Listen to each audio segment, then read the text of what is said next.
Welcome to Catch Outdoors. I'm your host, Captain Rob Modis. Contact email is catchoutdoors@gmail.com. The website's catchoutdoors.com and our Facebook page, Catch Outdoors. My most recent book, Bridge to Paradise, was released this past November. It's available on my website at catchoutdoors.com. Those copies are signed. They can also be purchased along with my first book, What I Know About Fishing Southwest Florida, on Amazon Kindle. Good morning, good afternoon, good evening, depending on when you're listening. Today's episode is number 22, titled Short Stories. I have to admit that I'm a professed storyteller, mostly all true with some embellishments. After all, I am a fisherman. I love stories, especially short stories, those that get to the point and are thoughtful, mostly fun.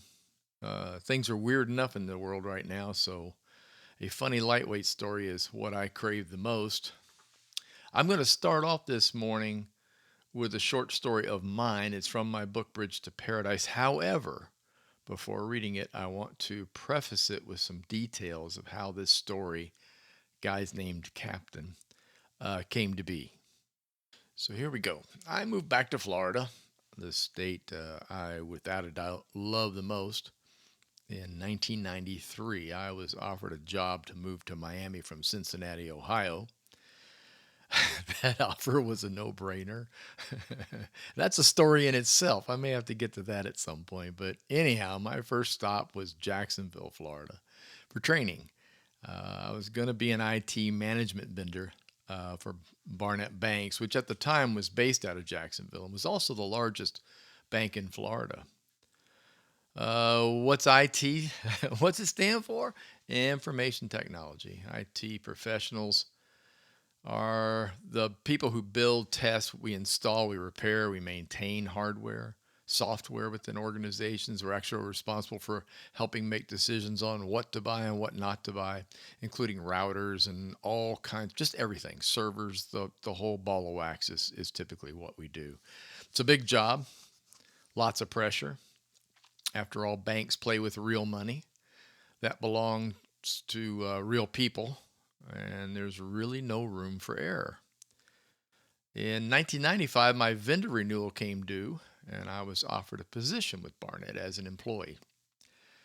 In August of 97, Barnett was purchased by Nations Bank, and in 1998, Nations Bank then acquired Bank America and rebranded the name slightly to Bank of America, and then merged the two.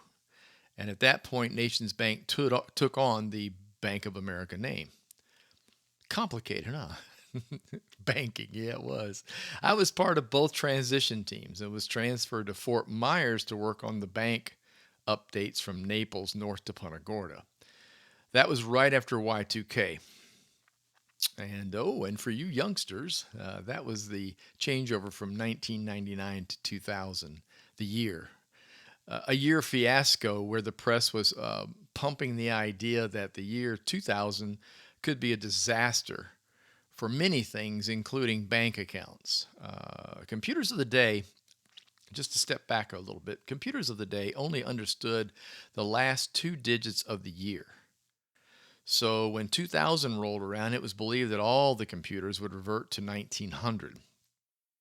And you'd either lose all your money or, look at the bright side, you might get 100 years of accrued interest.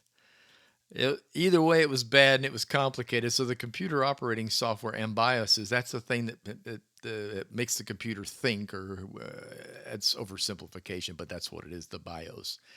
And every computer had to be fixed to read 4 digits for the year.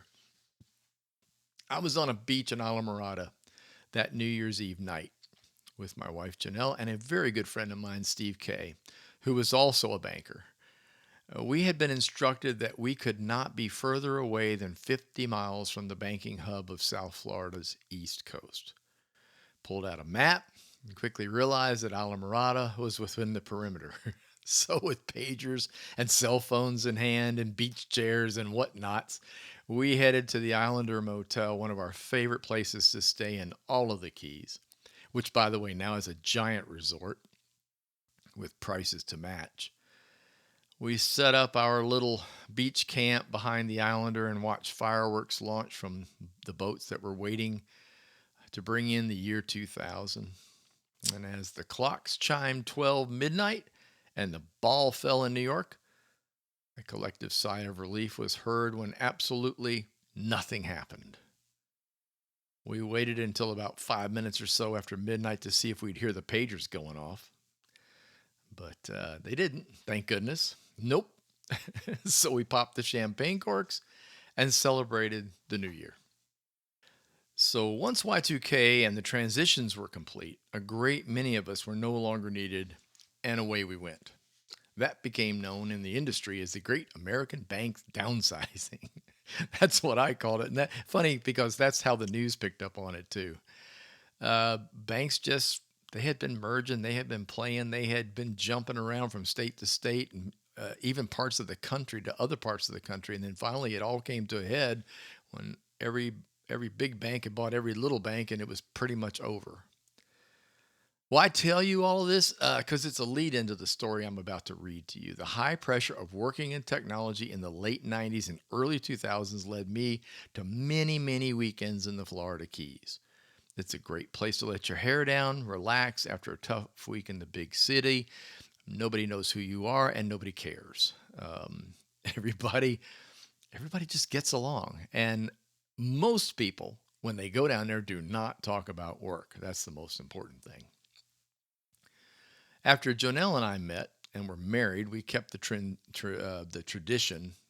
not the transition, the tradition, alive and eventually bought a fishing skiff, a Key West 17-footer, and we later kept it in Islamorada and fished just about every other weekend. So basically, that decompression kept right on going, even when I met Jonelle. She was in a high pressure job too in Miami, so we were both kind of dealing with that. On one of those weekends, I was given a sign and a vision. Here's the story. Guy's named Captain from my book, Bridge to Paradise. Do my best not to bumble through this because I'm actually going to read it to you. So, I have loved fishing for as long as I can remember. I was lucky enough to have a father that took me fishing when he could, and grandfathers that both loved the outdoors. But being a full-time fishing guide hadn't occurred to me until one fateful day on the island of Islamorada in the Florida Keys. I had just finished lunch while sitting at a bar on the upstairs porch of the now extinct Papa Joe's restaurant when I decided to take a walk downstairs to check out the skiffs tied up to a nearby dock. There was a shallow water flat skiff on each slip with the captain's name printed on a board hanging over each boat via a mooring line. I remember thinking how great it would be to have my boat in one of those slips and live the life of a charter fishing captain. Unbeknownst to me, the seed was planted. Over the next several years, I got my captain's license and began doing a few fishing charters on Biscayne Bay near Miami. At that time, I was working as a technology manager for a bank, so this captain plan was actually going to be my retirement gig. One of my many guardian angels thought otherwise. Soon after a transfer by the bank to Fort Myers, I became one of the many who lost their job during the great bank downsizing in the early 2000s. I started a job search, but in the back of my mind, I knew, and boy did I know, I had a feeling that this had been a sign. This voice kept saying, run, leave the corporate world and seek a better life and be poor. Oh boy, sounds like fun. A call from my mother, who lived on Sanibel Island, was the beginning of my new life on the water. She'd seen an ad in the local island newspaper for a licensed captain needed to run sightseeing boats for island trips and fishing. I applied and I got the job. At the same time, I began a charter fishing business called Soulmate Charters, which grew much faster than anticipated. I soon lost interest in driving tour boats, buses on the water, and focused solely on fishing charters with no more than 3 anglers on board. I was in heaven. I ran trips almost every day and was finally able to pay bills, eat a steak every now and then, and live comfortably. My life had completely changed. No more suits, no more ties, no more boring staff meetings, and no boss.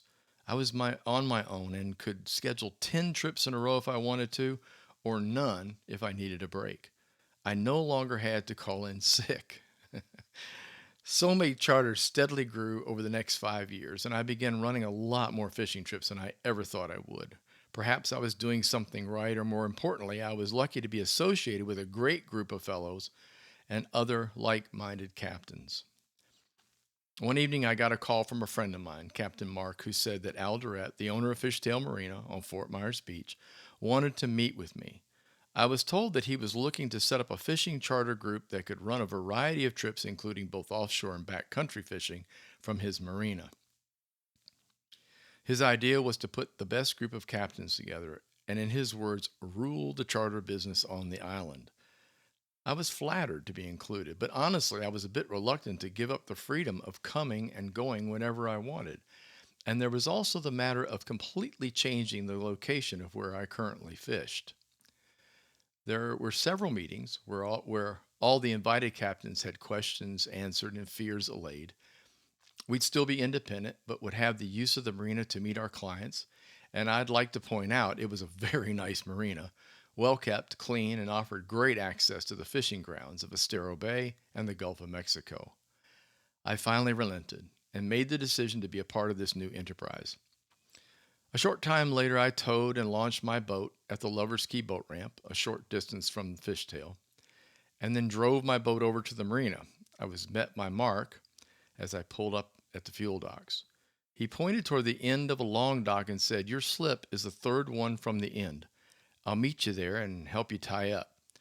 As I rounded the end of the dock and pointed my boat into the slip, I saw the sign, "Reserved for Captain Rob Modes." Yep, I finally had my name on a placard at a slip in a marina. I was very proud of that accomplishment, to say the least. I guess I should actually say I was somewhat amazed, but there it was. Here's another untold part of the story. I mentioned in the reading that I began my guiding career in Key Biscayne, just south of Miami. But truth be told, my very first paid charter trip was actually in Florida Bay, just off of Alamorada. I truly wish I could remember my client's name, but alas, a combination of old age and missing old calendars have taken their toll. I do remember he worked at the bank. I was the one I was working at, and he'd heard I'd just gotten my captain's license. Perhaps it was a test. Perhaps he was just being nice. I don't know, but it was the first. That was the first trip. He also wanted to use his boat, which happened to be a Hughes 18-foot redfisher. A-OK by me, because you have to understand back in the 90s, that was a fairly new boat, and a lot of buzz and a lot of talk was going on about Hughes boats. However, I remember being scared to death.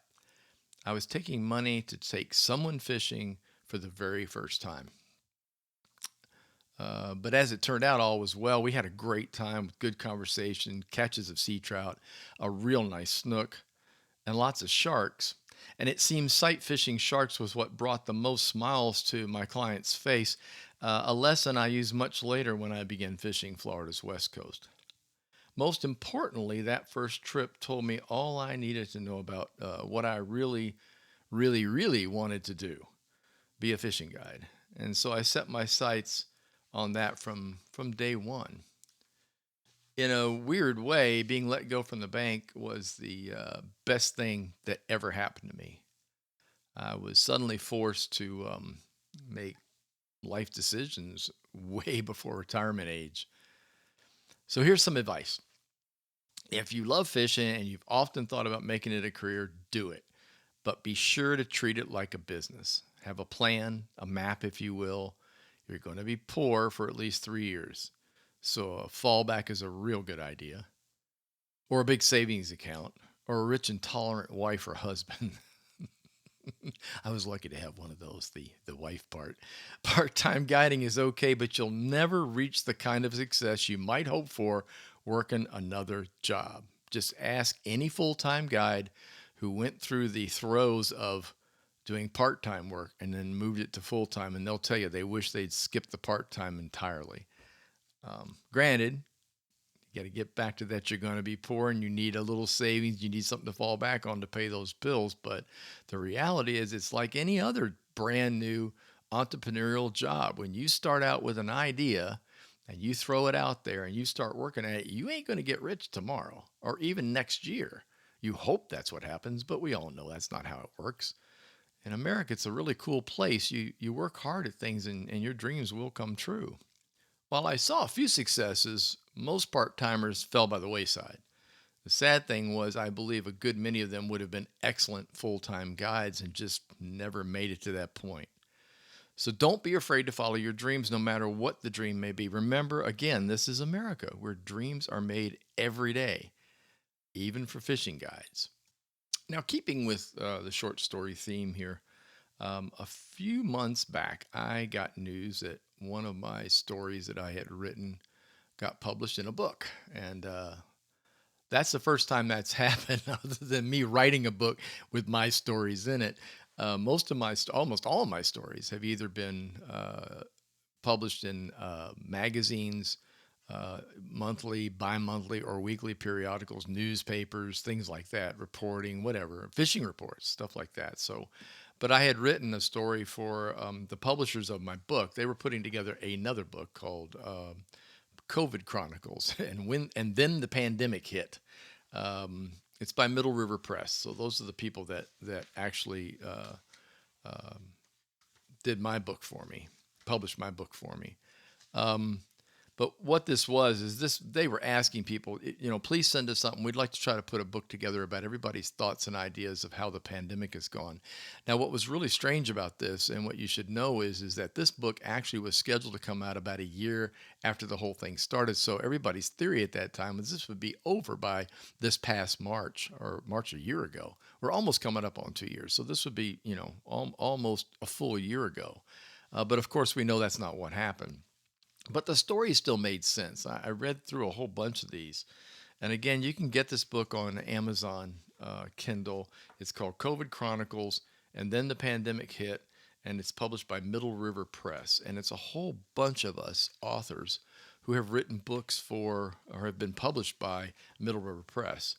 And I'm honored to say I got the first story. There looks to me like there's 131 pages of this. I didn't count the chapters, but I got the very first story, which is fun. I wrote a story called A Bike, a Garden, and a Virtual Cocktail Party, which was pretty much about what happened to me during all the craziness of the early part of the pandemic. I mean, the true lockdown, the one where, I'm being treated for cancer, which, by the way, on February 25th will be exactly 7 years that I'm still hanging in here. So I'm pretty proud of that.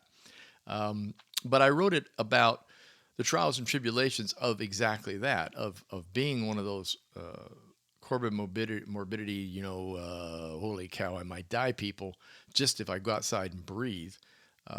To things got better and better as we went along for the year. And part of that was buying a bicycle, which most of you probably won't remember, but if you tried to do that 2 years ago as an outside tool to get a little exercise and to at least get out and do something, you found that it was very difficult to even find a bike.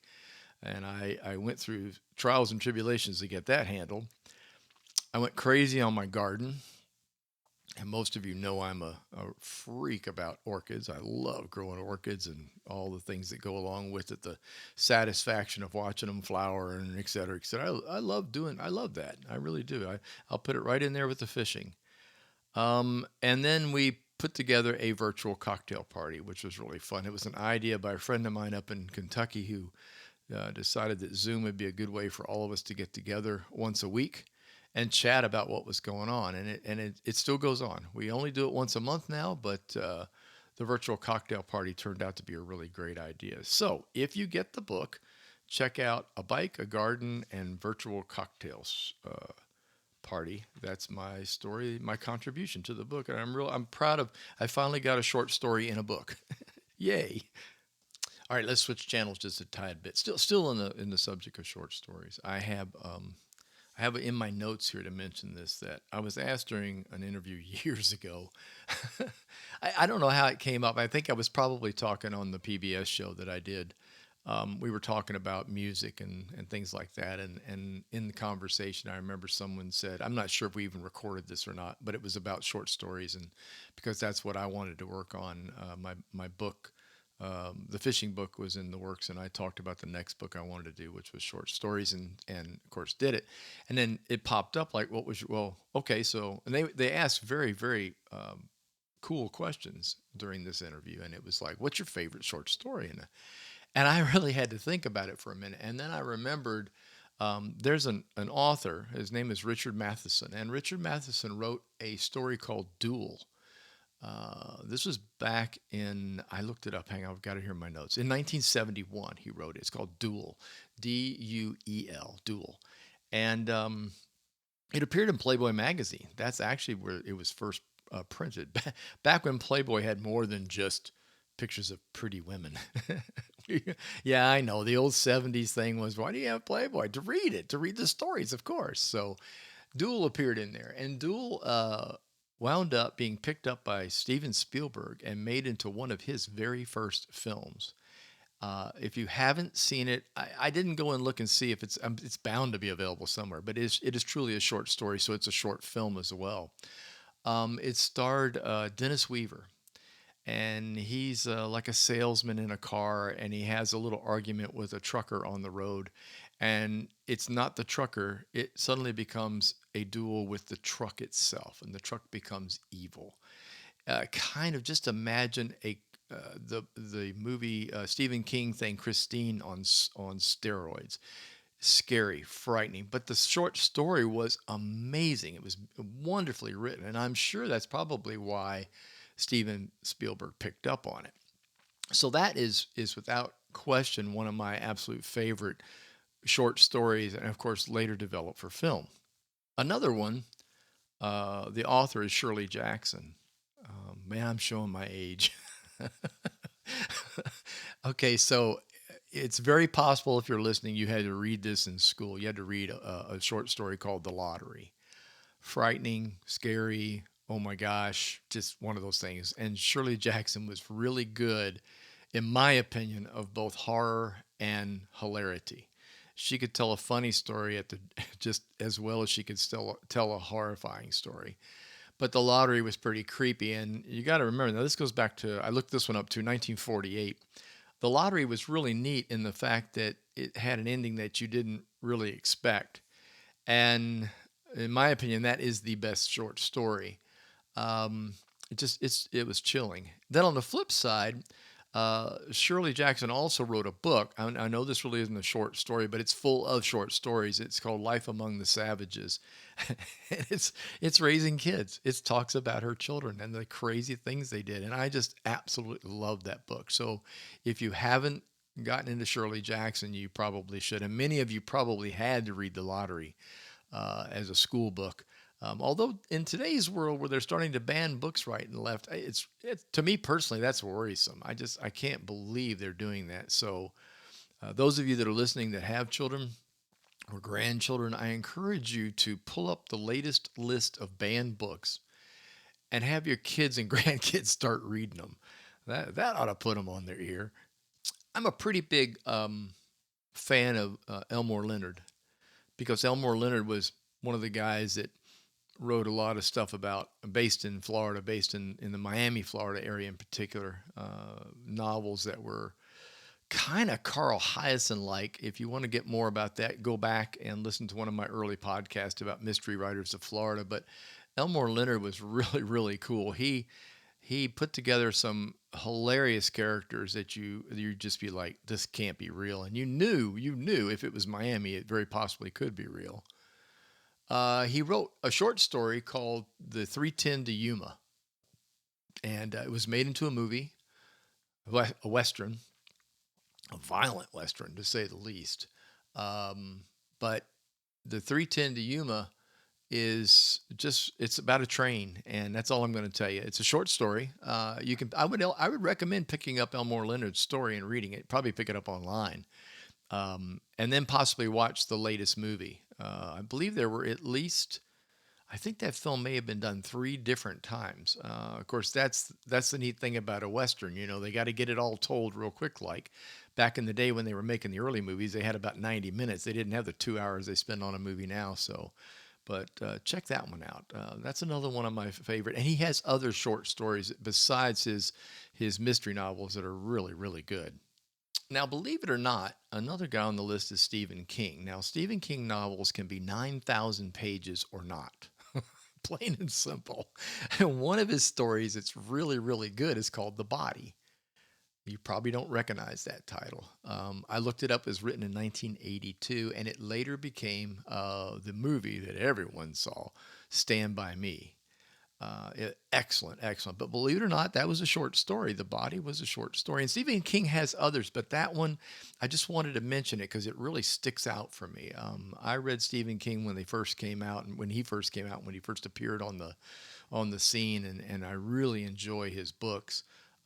Very, very scary. The Shining is probably one of the scariest books I ever read. That doesn't count as a short story, but you can read that. If you haven't read it, you probably should. I always crack up when my mother tells me about her round with The Shining. We had moved from Florida to Kentucky back in the late, I'm going to say it was 69 or 70, somewhere right in there. We moved to Kentucky. Dad got a job up there. And on one horrible, snowy winter day when we were all locked inside, my mother decided it'd be a really good idea to read The Shining. If you know the plot of The Shining about the family stuck in an old hotel and the snow and they can't go in. I mean, to me, that was just hilarious. When she first told me that, I actually cracked up. I'm like, man, you could not have picked a worse time to read that story. I can't end this without mentioning Edgar Allan Poe. Um, as a kid, I enjoyed reading it. I had a book. I think it was called like Scary Stories or Horror Stories or whatever. It was one of those teen books that you get.